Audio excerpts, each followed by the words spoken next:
नमस्कार दोस्तों, क्लॉक मी YouTube channel पे आप सभी का हार्दिक स्वागत, अभिनंदन। दोस्तों, आज हम एक बहुत ही महत्वपूर्ण अध्याय शुरू कर रहे हैं और उस अध्याय का नाम है मूल अधिकार।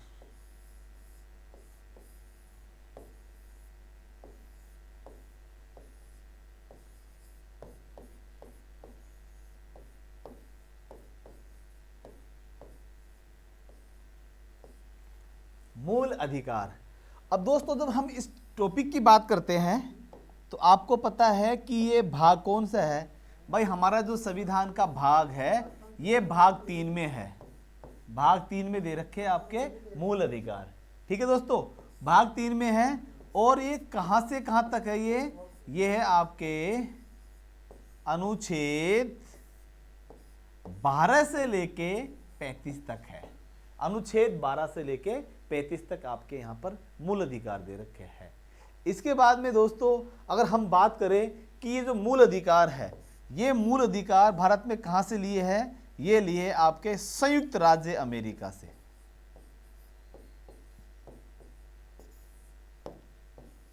संयुक्त राज्य अमेरिका।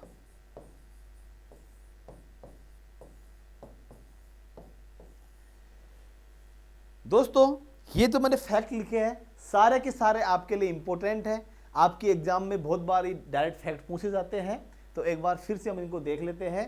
भाई देखो, मूल अधिकार भाग कौन से में है। भाई भाग 3 के अंदर हो गए। अनुच्छेद कहाँ से है, बोला अनुच्छेद ये 12 से लेके और 35 तक हो गए। इसके बाद में ये कौन से देश से लिए हैं, ये लिए हमने अमेरिका से। ठीक है दोस्तों, अब इसके बाद में हम बात करते हैं कि भाई ये जो मूल अधिकार है वो कितने हैं। अगर हम बात करें मूल अधिकार कितने हैं, दोस्तों मूल अधिकार की हम बात करें, एक तो आपका मूल संविधान, एक वर्तमान। दो तरह से हम इस पर चर्चा करेंगे कि भाई जो आपका मूल संविधान है, उस मूल संविधान में तो कितने अधिकार थे। तो दोस्तों, आपका जो मूल संविधान, और मूल संविधान कौन सा, जो 26 जनवरी 1950 को लागू हुआ था, उस दिन लागू हुआ था 26 जनवरी 1950 को। तो यहां पर आपके पास कितने अधिकार थे, 7 अधिकार थे। लेकिन दोस्तों, मैं बात कर रहा हूं वर्ष 2021, अर्थात आज भारतीय नागरिकों को कितने अधिकार प्राप्त है। दोस्तों, सवाल यहां से दो तरह से बन सकते हैं कि भाई मूल संविधान में तो कितने अधिकार थे भारतीय नागरिकों के, बोले 7। लेकिन हम बात करें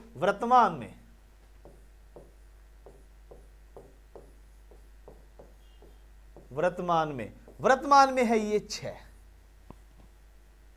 दोस्तों, सीधे से दिख रहा है आपको कि एक अधिकार हमारा इसमें कम हो गया। भाई मूल में आपके 7 अधिकार, लेकिन अभी कितने हैं, 6। इसका मतलब गड़बड़ हो गई, कहीं ना कहीं यहां पे एक अधिकार कम हो गया। तो दोस्तों, एक अधिकार कम हो गया, तो इसी के साथ यहां पर एक सवाल भी बन गया। मूल में 7 अधिकार, वर्तमान में 6 अधिकार, तो इसका मतलब एक कम हुआ, तो वो कौन सा हुआ। तो ध्यान रखना दोस्तों, जो अधिकार कम हुआ वो था आपका संपत्ति का अधिकार। संपत्ति का अधिकार। तो दोस्तों, ये संपत्ति का अधिकार था, मूल संविधान में था, लेकिन बाद में हटा दिया गया इसको। दोस्तों, हटा दिया गया, और वर्तमान में क्या है, केवल एक आपका ये कानूनी अधिकार है। अब आपके जो 6 अधिकार है दोस्तों, हम प्रत्येक पे यहां पर चर्चा करेंगे। आपके जो 6 अधिकार है, हम प्रत्येक पे चर्चा करेंगे कि वो 6 अधिकार कौन कौन से हैं। तो दोस्तों, हम चर्चा स्टार्ट करते हैं इसके ऊपर। ये तो आपके जो इसके इंपॉर्टेंट फैक्ट थे वो सब हमने इनकी बात कर ली। तो दोस्तों, अधिकारों की बात करें तो पहला जो अधिकार है वो है आपका समानता का अधिकार।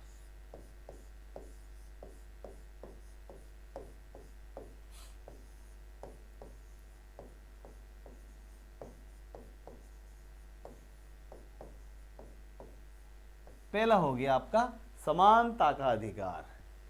दोस्तों, दूसरा है आपका स्वतंत्रता का अधिकार।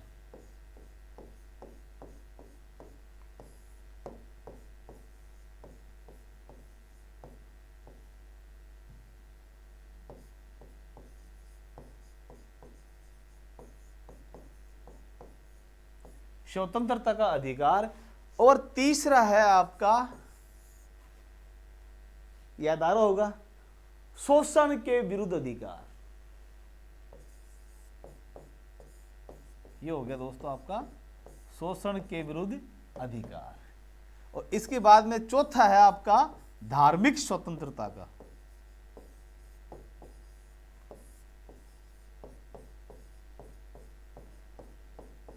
धार्मिक स्वतंत्रता का अधिकार, यह आपका चौथा हो गया। और दोस्तों पांचवा है अल्पसंख्यकों का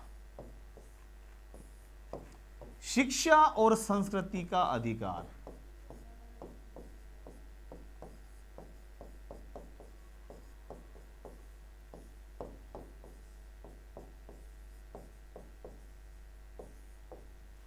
अल्पसंख्यकों का शिक्षा और संस्कृति का अधिकार। और दोस्तों छठवा है आपका अंतिम संवैधानिक उपचारों का अधिकार।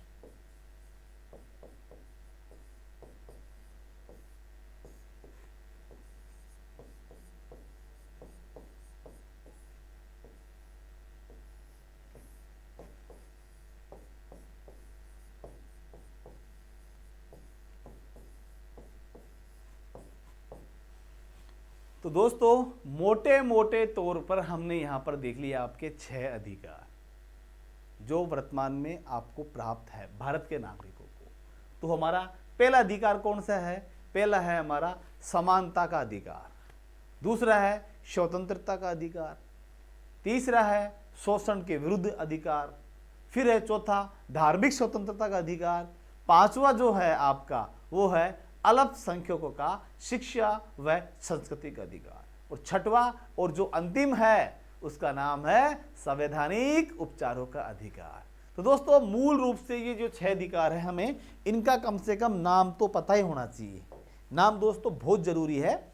इसके अलावा आपको यह भी पता होना चाहिए कि ये कौन से अनुच्छेद में कहां से कहां तक है। अगर हम बात करें समानता का अधिकार, तो दोस्तों समानता का अधिकार है आपका अनुच्छेद 14 से लेके और 18 तक,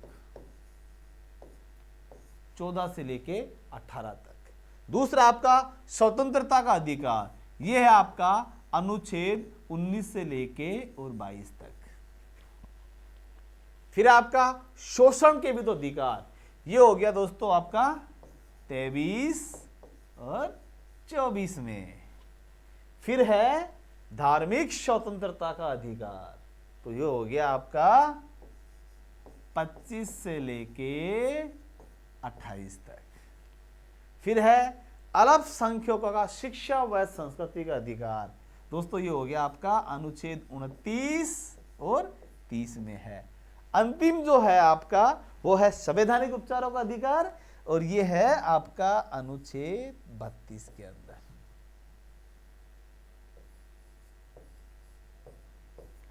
अनुच्छेद 32 में है संवैधानिक उपचारों का अधिकार। तो दोस्तों आपने देखा ये जो 6 अधिकार हैं, 6 अधिकारों के बारे में हमें ध्यान होना चाहिए कि भाई पहला अधिकार कौन सा है, बोलो मेरे साथ साथ एक बार, समानता का अधिकार। समानता का अधिकार आर्टिकल 14 से लेके 18 तक। दूसरा है आपका कौन सा हो गया, स्वतंत्रता का अधिकार, और स्वतंत्रता का अधिकार कहां से हो गया, आर्टिकल 19 से लेके आपका 22 तक। तीसरा है शोषण के विरुद्ध अधिकार, वो हो गया आपका अनुच्छेद 23 और 24 में। फिर है आपका धार्मिक स्वतंत्रता का, वो हो गया अनुच्छेद 25 से लेके 28 तक। फिर है आपका अल्पसंख्यकों का शिक्षा और संस्कृति का, वो हो गया आपका 29 और 30 के अंदर। और अंतिम और जो छठवा है वो कौन सा हो गया आपका अनुच्छेद 32 में संवैधानिक उपचारों का अधिकार। अब दोस्तों आपके दिमाग में एक सवाल गूंज रहा होगा, सवाल क्या, क्योंकि दोस्तों जब मैंने शुरू में बात की थी कि भाई आपके जो अधिकार है वो आपके अधिकार कहां से है भाई, आपके जो अधिकार है वो आपके अनुच्छेद 12 से लेके और 35 तक है। मैंने यही कहा था ना, अनुच्छेद 12 से लेके 35 तक है। सवाल बन रहा है सीधा सीधा दोस्तों, तो फिर सर ने तो ये आर्टिकल 14 से स्टार्ट किए, इसका मतलब मैंने 12 और 13 में तो कुछ बताया नहीं, तो वो कहां गई, और एंड कहां कर दिया दोस्तों मैंने इसका 32 के ऊपर। जबकि मैंने क्या कहा था, मूल अधिकार 35 तक है, तो फिर 33, 34, 35 ये दोस्तों कहां गए हैं? बीच में एक और रह गया, कौन सा? अनुच्छेद 31। भाई 14 से 18, 19 से 22 कंटिन्यू दोस्तों, 23 से 24, 25 से 28, 29 से 30, लेकिन सीधा 32। तो भाई ये 31 कहां गया? तो दोस्तों हम प्रत्येक पहलू पे चर्चा करेंगे कि ये 31 में क्या था, संपत्ति का जो अधिकार था वो कहां गया, क्यों गया, कैसे गया, विस्तृत चर्चा करेंगे हम इसकी। इसको संविधान पे लेके क्यों हटाई, क्यों भाई? और ये 12 और 13 में क्या है, 33, 34, 35 में क्या है, इन सब की आज हम चर्चा करेंगे। तो बने रहिए। और दोस्तों एक बार बीच में इसको शेयर भी कर दो ताकि दूसरे लोगों का भी उद्धार हो जाए। शेयर कर दो भाई, है ना, और लाइक करना तो भूलना मत बिल्कुल भी। ठीक है दोस्तों, अब देखते हैं हम अनुच्छेद के हिसाब से लेते हैं हम। अभी हमने चर्चा की कि भाई 12 और 13 को क्यों छोड़ दिया। तो देखो दोस्तों पहले हम देखते हैं कि अनुच्छेद 12 में क्या लिखा हुआ है।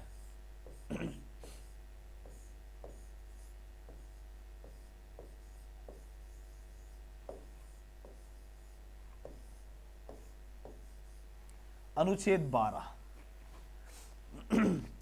तो दोस्तों अनुच्छेद जो 12 है इसमें क्या दिया गया है? इसमें दिया गया है राज्य की परिभाषा। क्या दिया गया है? राज्य की परिभाषा।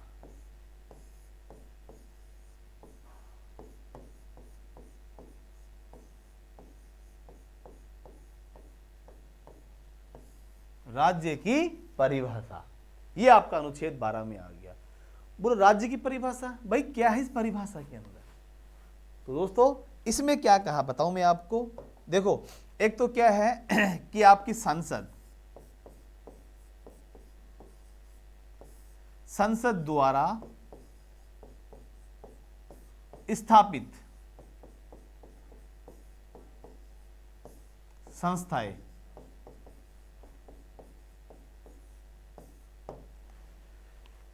दूसरा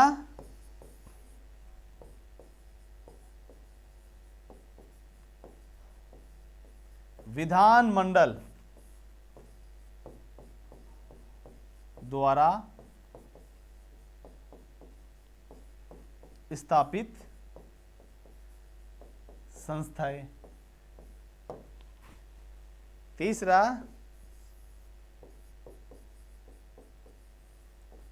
स्थानीय निकाय,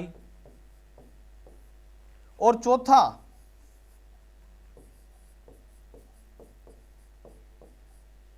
सरकार द्वारा प्रत्यक्ष या अप्रत्यक्ष सहायता प्राप्त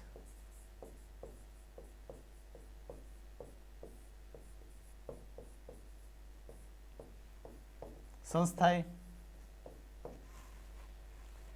तो दोस्तों अनुच्छेद 12 में यही बताया गया है राज्य की परिभाषा में कि भाई इस राज्य शब्द में क्या क्या शामिल होगा। तो दोस्तों क्या क्या शामिल होगा?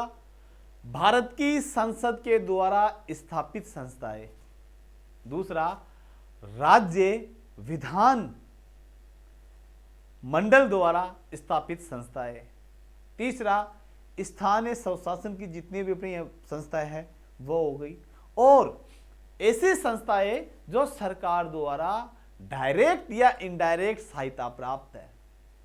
दोस्तों ये सब के सब किस में आ जाएंगे? ये आ जाएंगे आपके राज्य के अंदर। ये सब किस में आ रहे हैं? राज्य के अंदर। अब आपको लग रहा होगा बोला गुरुजी आपने बता तो दिया, लेकिन भाई सवाल किस तरह से आएंगे इसके अंदर? बात वो है मुद्दे की कि भाई सवाल किस तरह से आते हैं। तो दोस्तों अगर हम इस पे देखें तो आर्टिकल जो 12 है 12, तो देखो हम देखते हैं कि सवाल कैसे बनेगा। तो दोस्तों एक छोटा सा सवाल है, देखो सवाल आपके सामने है। अनुच्छेद 12 के अनुसार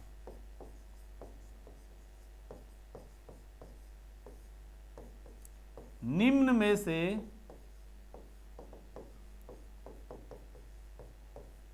कौन कौन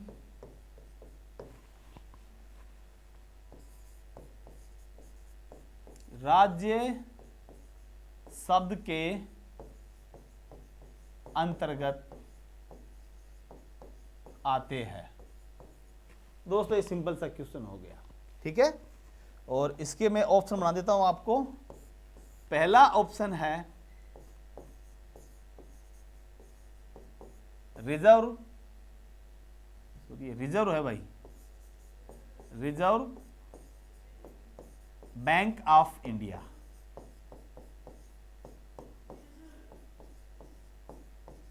जिसे हम बोलते हैं आरबीआई। फिर है बी ऑप्शन, संघ लोक सेवा आयोग, जिसे हम बोल सकते हैं यूपीएससी। सी ऑप्शन है आपका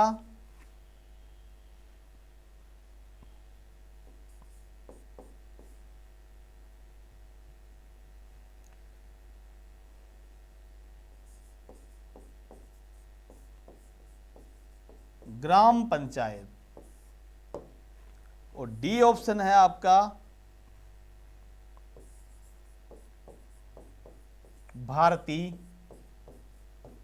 एयरटेल।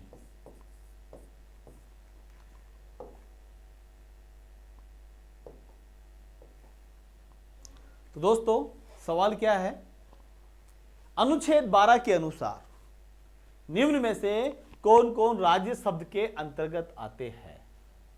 तो दोस्तों मैंने कहा था कि संघ सरकार या राज्य सरकार के द्वारा स्थापित जितनी भी संस्थाएं हैं, स्थानीय स्वशासित जो संस्थाएं हैं, और सरकार के द्वारा प्रत्यक्ष और अप्रत्यक्ष सहायता प्राप्त जितनी भी संस्थाएं हैं, वो सब के सब किस में आती है, आपके राज्य शब्द के अंदर ये आती है। तो अब ऑप्शन हम पढ़ते हैं इसका, तो देखो reserve bank of India RBI बिल्कुल आती है ये तो। संघ लोक सेवा आयोग यूपीएससी बिल्कुल ये भी आ रही है इसमें। ग्राम पंचायतें बिल्कुल ये भी आती है। लेकिन दोस्तों भारतीय एयरटेल है कि एक निजी संगठन है ना, निजी संगठन है, ये प्राइवेट है, ये व्यक्तिगत है, ये तो ये राज्य शब्द के अंदर इसको नहीं डाल सकते। इसीलिए दोस्तों राइट आंसर क्या हो गया, सीधा सीधा इसका डी। अब दोस्तों इस तरह के आपके एग्जाम में सवाल आते हैं, तो आपको ध्यान रखना है।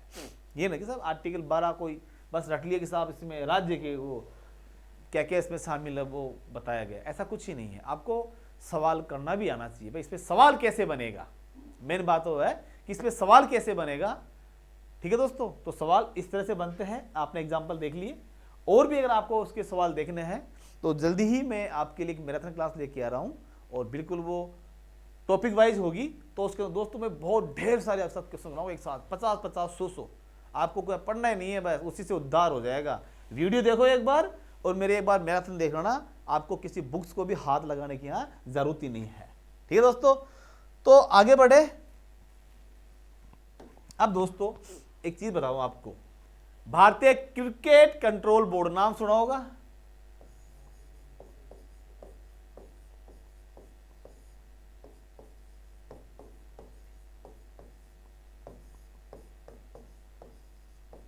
Control board